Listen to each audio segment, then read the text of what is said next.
Thank you, Andrew, for the introduction. And hello, everyone. I'm going to talk about deep convolutional neural network as a topic for today's presentation. And before that, I will give a very brief introduction to our program, our energy simulation program here at USC, and the effort that on my side, my lab is undertaking in advancing dynamic reservoir characterization. So, as Dr. Jessen mentioned, we are co-chairs of this program, and the two of us focus on different aspects related to reservoir simulation errors. And the way we envisioned our program was by looking at general errors, types of errors that go into reservoir simulation. And on one hand, we have errors related to the representation of the physics, as Dr. Jessen talked about it. And on the other hand, we have errors related to input parameters as material properties that go into the reservoir simulation. And each of us is working in one of those areas. On my side, we are looking at, in my lab, we are looking at dynamic characterization, where we look at the response of the reservoir and try to incorporate that response into improving the performance of the reservoir simulation in terms of accuracy, and also trying to do that in a computationally efficient way. So today, I would mainly focus on one of the research topics that we've been recently working on. Before that, a quick overview of the general research topic in my lab. So a simple way to look at our activities is really integration of three different topics. System science, which is the approach, a principled approach toward subsurface energy and environmental systems management, decision-making, characterization efforts. The second aspect is data science, how to deal with data, how to represent data, and how to take advantage of data in order to support decisions and in order to characterize reservoir formations.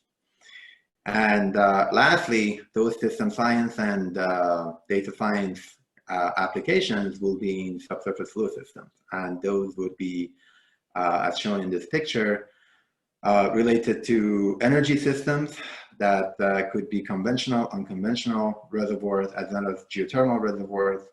We do have projects on each of those areas, as well as environmental aspects and groundwater resources that are tightly related to some of the issues that reservoir engineers also work on in terms of simulation and characterization effort. So, the four columns or pillars of our effort, our research effort, are one is description and characterization of complex geosystems, where we actually look at, today's talk is going to be mainly related to this aspect. How can we have this complex system represented in low-dimensional domains where we can actually facilitate data integration, characterization efforts, and sometimes decision support. The second area is related to integration of dynamic data, the response of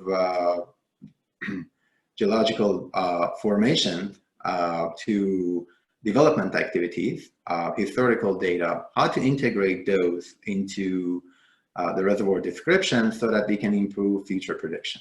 Now, these two topics are very tightly connected.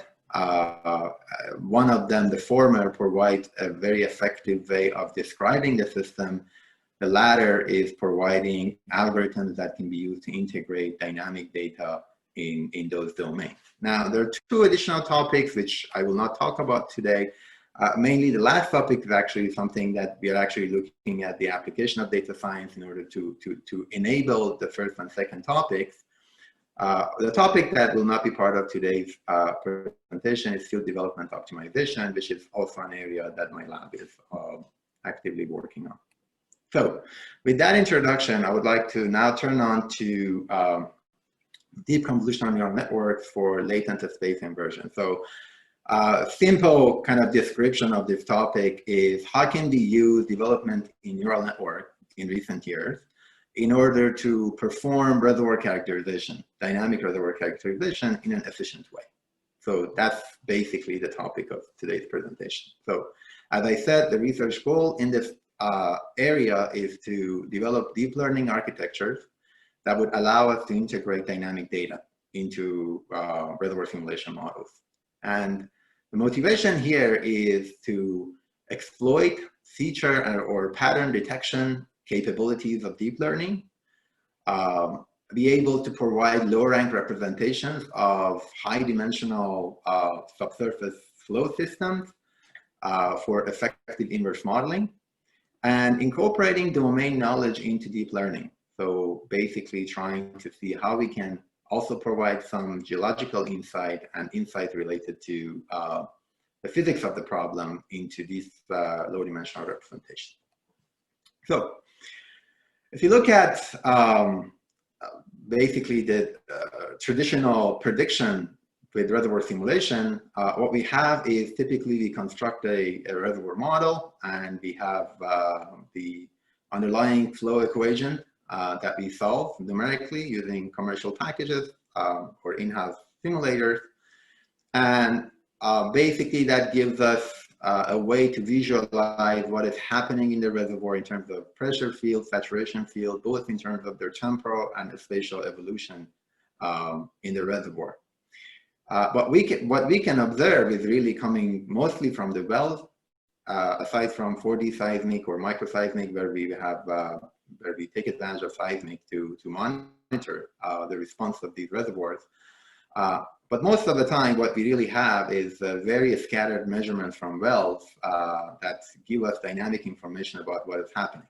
Now, in the inverse problem, what we are interested in is to look at those response data and try to see if we can improve our understanding and description of the reservoir model itself, and hopefully that would result in improved prediction in the forward problem.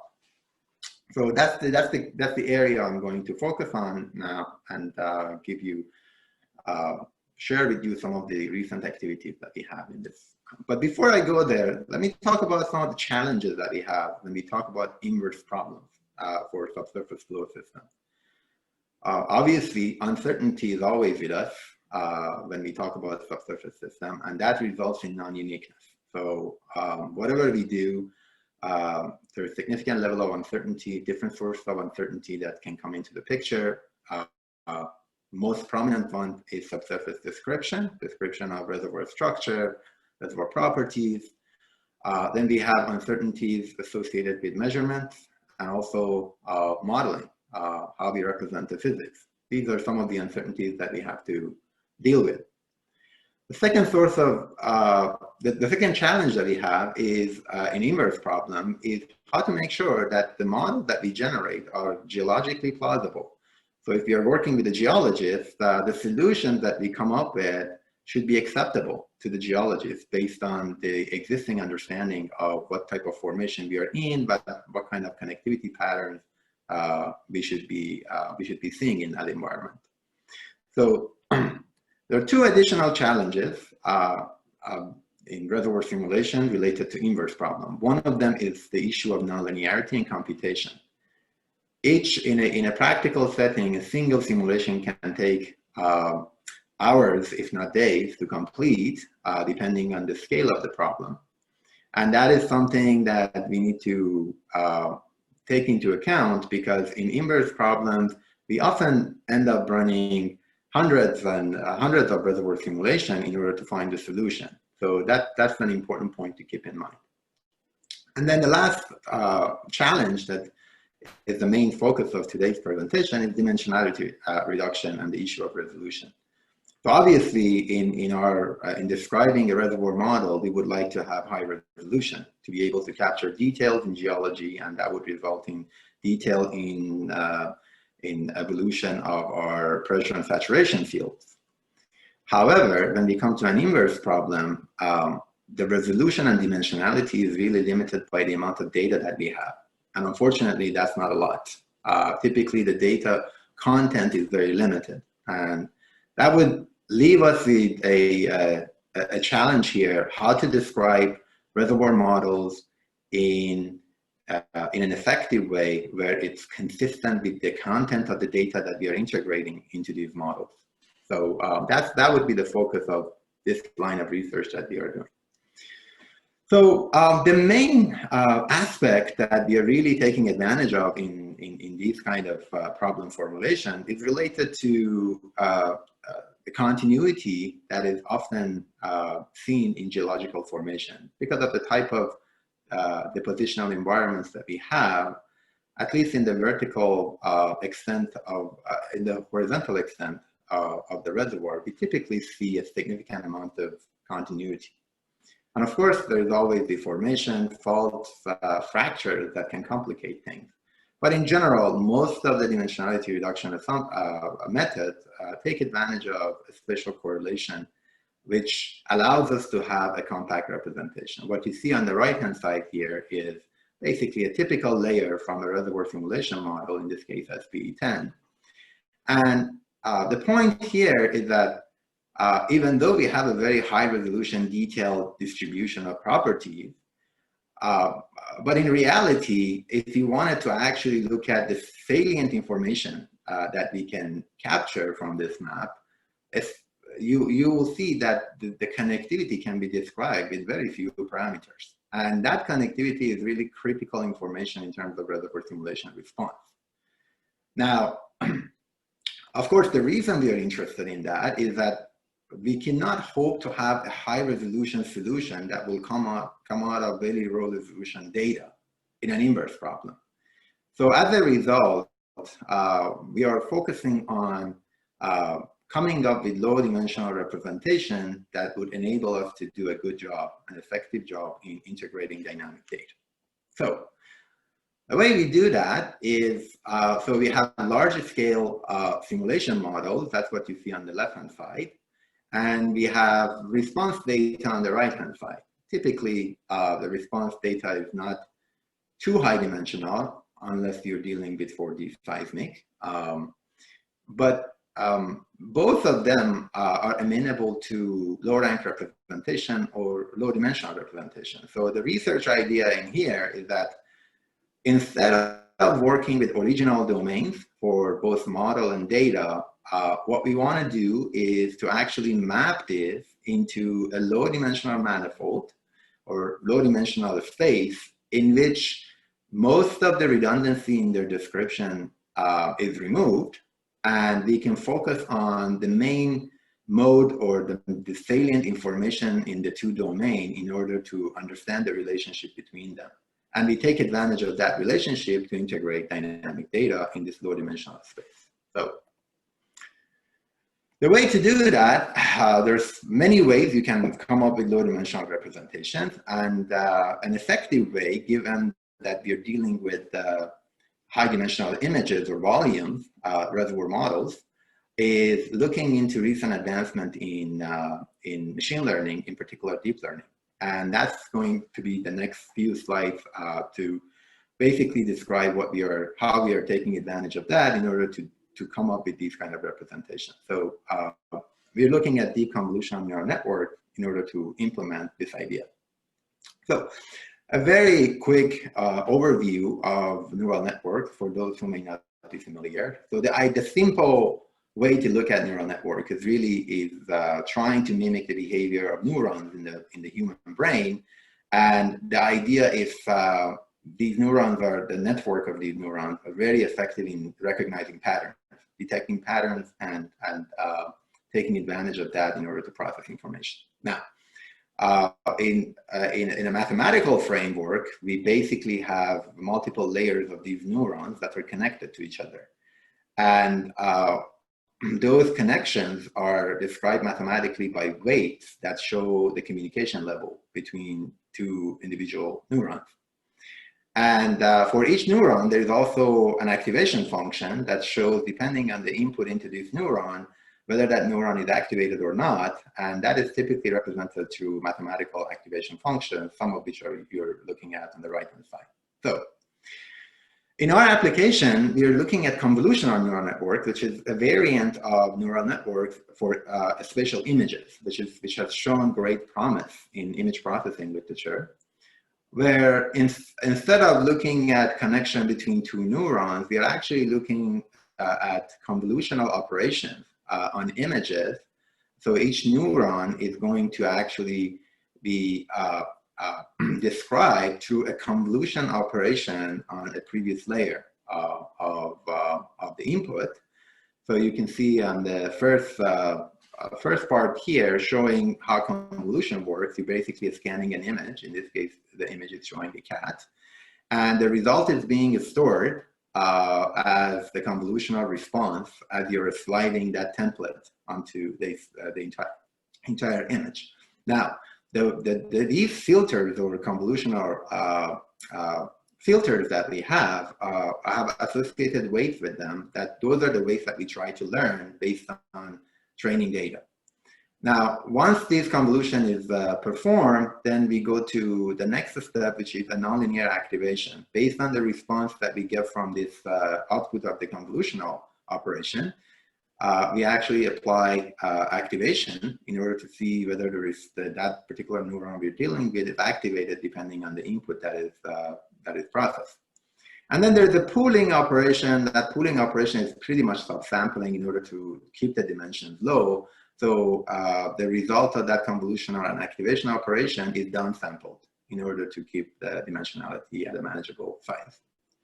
So these processes are repeated across multiple layers, and with training data, we can actually try to learn the weights associated with each of these convolutional filters, and that would basically result in detecting patterns in our input images and their relationship to the output.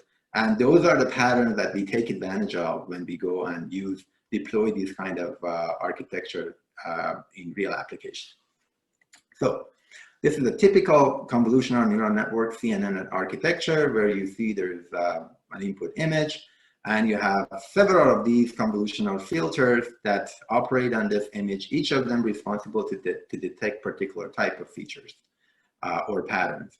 And each layer, as you can see, includes a convolution layer, a activation function, in this case, a popular one is ReLU, and also a subsampling or pooling, in this case called maximum pooling. So if you connect a bunch of these layers together and use data to train them, there's commercial packages or open source packages. You can do all these things for different types of data.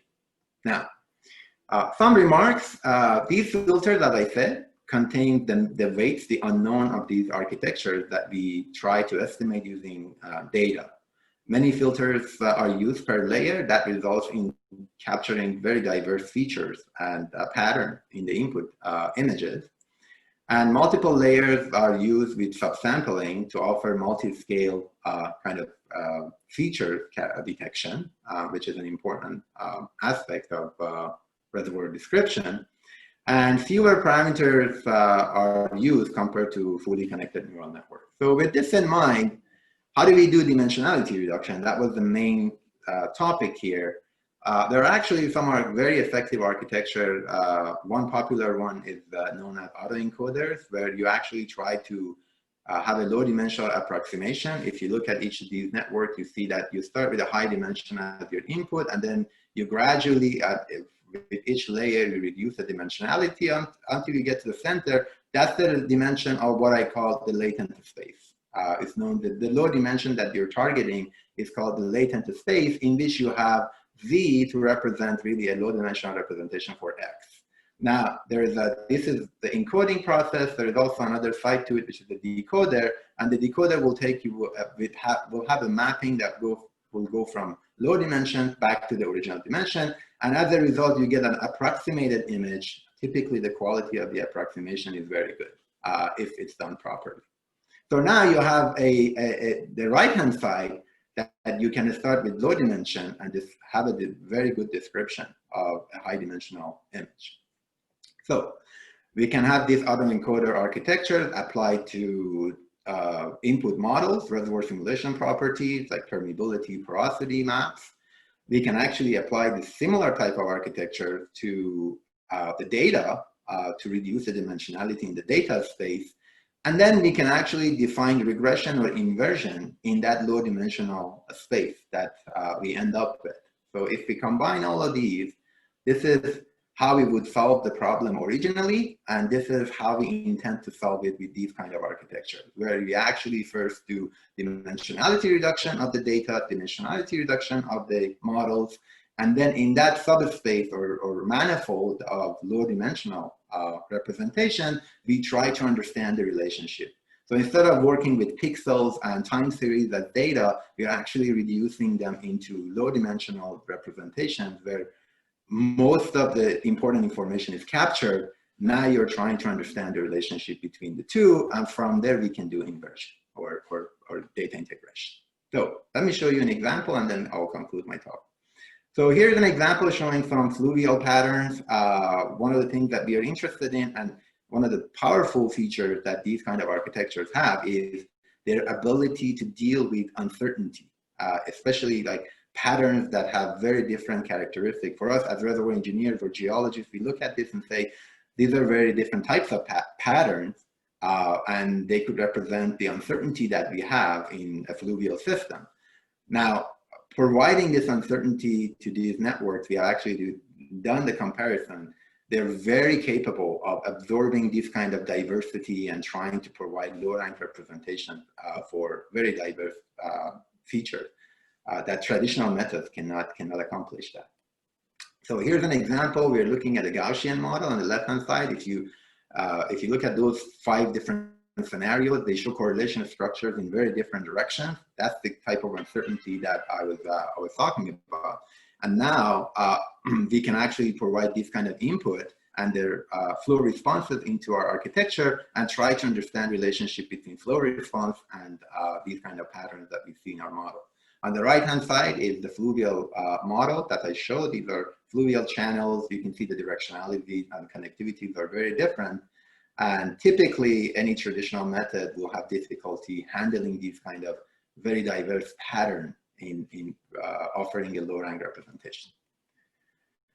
So when we actually do go through the implementation, you can see that for each of these scenarios, we have a reference case and we have a reconstructed solution based on the dynamic responses from these 4 wells. There's 1 injector and 3 producers for this example. And you can see that there are 2 aspects in here. One is everything is being done in a low dimensional subspace or manifold.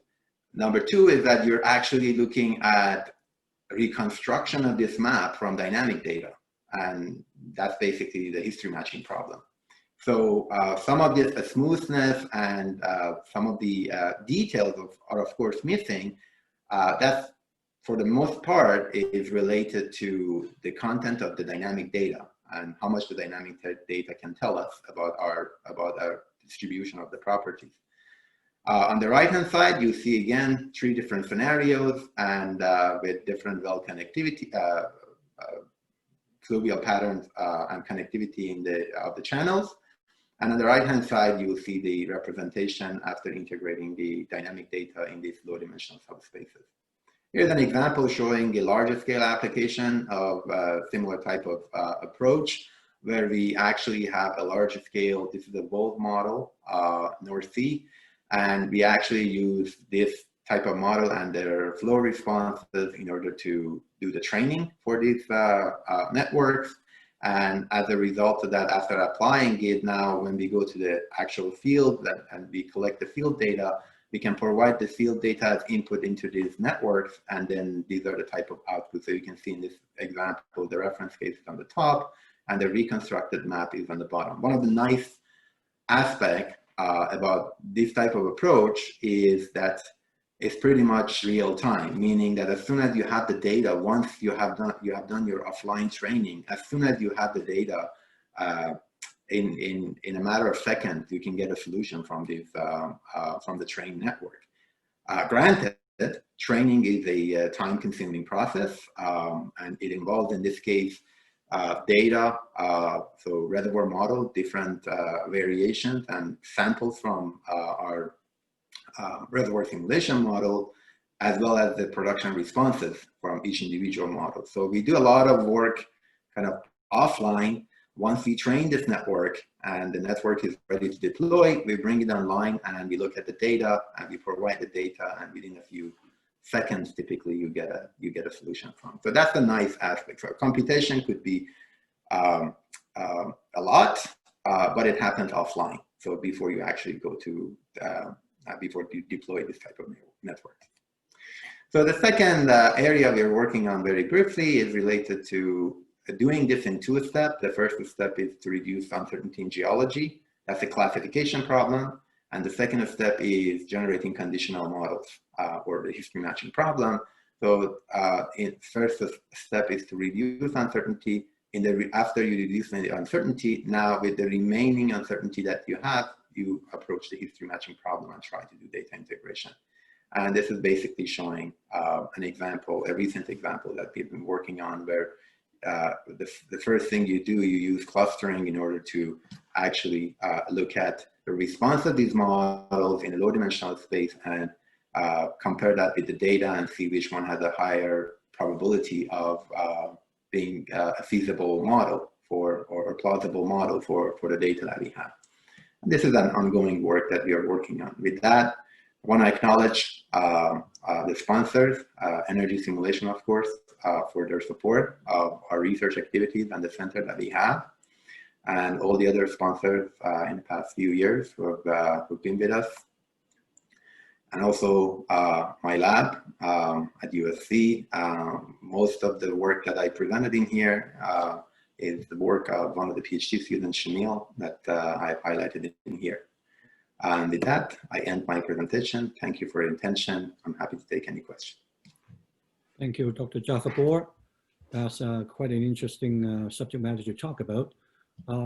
One question from Said Mohamdan about what is the method you are using for optimizing the parameters of your neural network? Is it reinforced learning? No. This is CNN. This is typical, depending on whether you're doing classification or regression. You basically, it's a gradient, a stochastic gradient descent backpropagation algorithm that you try to adjust the weight based on the gradient information. So the way this network training works for this network is that you basically look at the discrepancy between the network is predicting and the actual labels that you have, or the responses that you have. And you try to make sure that the responses you get from the network are very close to the actual responses that you have in your training data. So you're trying to really minimize the mismatch between what the model, or what the network predicts, and what you have in your training data. And the way to minimize that is very simple optimization algorithm that take advantage of the gradient information to adjust the weights gradually until you have a good match between the two. Okay. With another minute to go, I just want to elaborate on one question about, yes, is tremendous potential in terms of helping the oil and gas sector in your modeling methods and whatnot, uncertainty quantification. Have you applied this to other subsurface projects like CCUS and geothermal, or even hydrogen storage, nuclear waste disposal? Thank you for the question. In fact, as I mentioned at the beginning, the application area, we have a project in, I would say, 4 of those application areas at the moment. The first one is related to unconventional. We have an Aramco project supported by an Aramco 3-year project that we are looking at data science application to unconventional. We have an ongoing project with DOE on geothermal. That's also a 2-year project. We're looking at deep neural network application to basically characterization and operation of geothermal reservoirs. And we also have projects related to CO2 sequestration with DOE again, National Energy Technology Lab, and other projects with, we had a project with CRC related to conventional reservoirs and water flooding problems. Yes, in fact, we've been working on different areas and trying to see how we can leverage this technology in order to improve and make some advances in subsurface fluid modeling and characterization. Excellent. let's ask one more question before we close.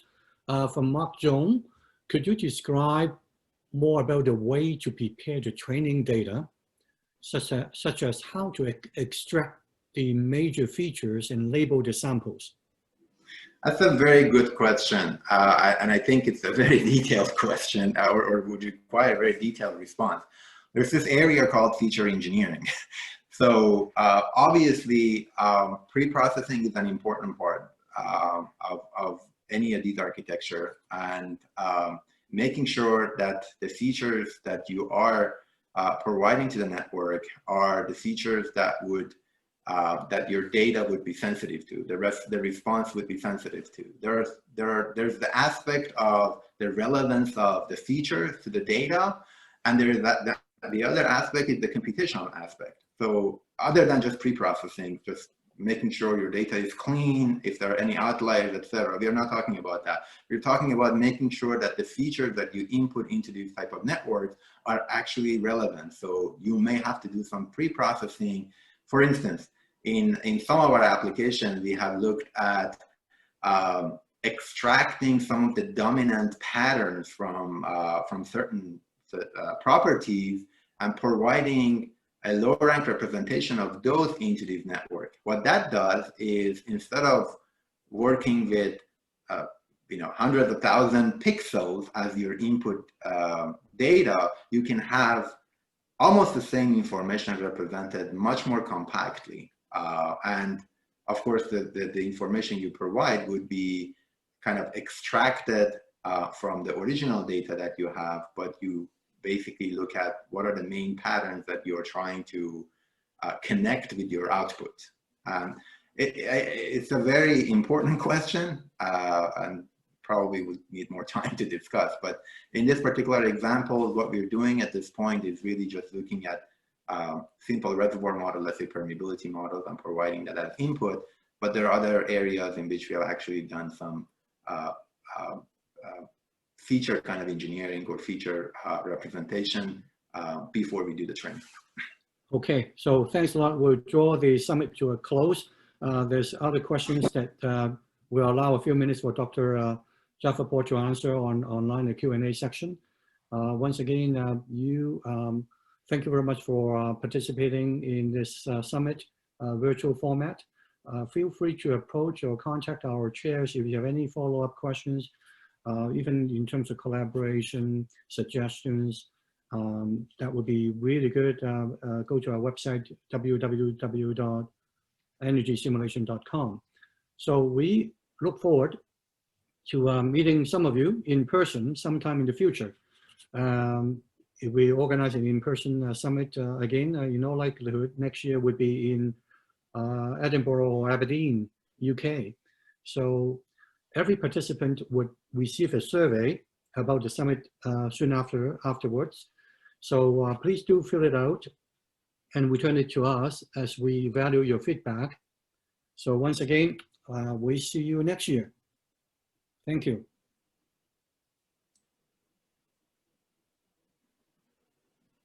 Again, this is just the fireworks of the Calgary Stampede, July 3rd, 2020, 44 seconds worth.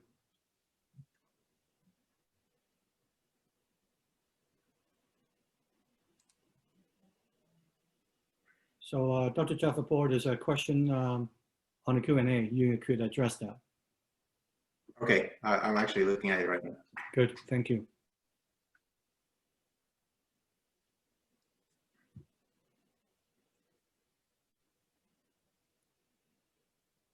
Okay, there's a very important question. Should I respond generally or just to the individual? Well, actually, you may as well talk about it because you're still live, right? Yes. Feel free. Okay, all right. So there's a very important question that it's a topic of a different project that we have, but I think it's a great question. It's related to transfer learning. Can you transfer what you learn from one field to another field? And I think that's an excellent question. The way we are seeing it right now is for unconventional reservoirs, that's more feasible than for conventional reservoirs. The reason being that in conventional reservoirs, the entire field is actually, most of the wells are in communication. So it's not just the geology, you also have well interaction. Now, going from one field to another field will completely change that interaction. So anything that you learn from one field in terms of the behavior of that field is really not going to have any kind of bearing to the next field that you go to, because the geology is different, the communication, these are the two aspects, well interactions and geology. These are the two most important aspects of any field that can change the response. Now, taking what you've learned, I assume what the question means is that the network that you learn from one field to another field. The only thing that you can hope to learn is really how reservoir simulation works. And you have to repeat your training. What you learn, of course, there are aspects related to how to train these things, but that would be learned and you can carry it over. But in terms of being able to directly apply from one network to another, in conventional setting, it's very difficult. In unconventional setting, the story is different because there is no well interaction, right? Or there's very limited well interaction. And if you go with that assumption, then you're not dealing, that one of the main components, which is the interaction between wells in conventional setting that would dominate the response, you don't have that variability. And that can help a lot in terms of being able to transfer knowledge from one well to another well. We are actually, this is our Aramco project is exactly that topic. At least one of the tasks in that project is, can we do transfer learning from one play to another play, not just even one well to another well. Let's say you're in Bakenfield plays and then you want to go from there to Eagle Ford. Can you do that? And that's something that we're researching. We are hopeful, but you know, maybe next year I can talk about that. Great. No further questions there? Not that I see on my screen. Okay. There were a few, but now I see only one. No, that's it. You answered the one live already. All right. So this is a final close for sure. Well, I'd certainly love to see you guys in person next year.